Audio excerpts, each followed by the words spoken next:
அதிசயங்களை செய்கிறவரே ஸ்தோத்திரம் என்று சொல்லி நாம் இந்த காலங்களில் நாம் தொடங்குவோம்.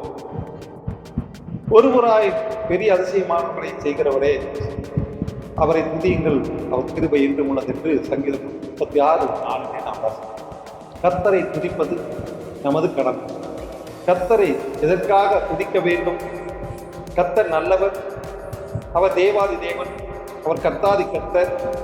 தேவ தூதர்களும் கர்த்தரை துதிக்கிறார்கள். இந்த பூமியில் உள்ள ராஜாக்கள் அதிகாரிகளும் கர்த்தரிடமிருந்தே தங்களுடைய அதிகாரத்தை பெற்றுக் கொள்கிறார்கள். நம்முடைய தேவனாகிய கர்த்தர் மாத்திரமே சர்வ ஆளுகை உள்ளவர்.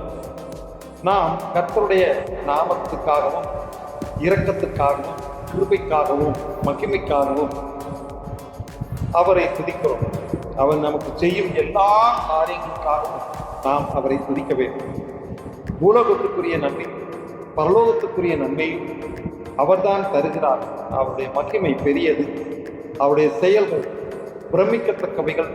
ஆகையால் நாம் சந்தோஷத்தோடு அவரை துதிப்போம். ஆமென்.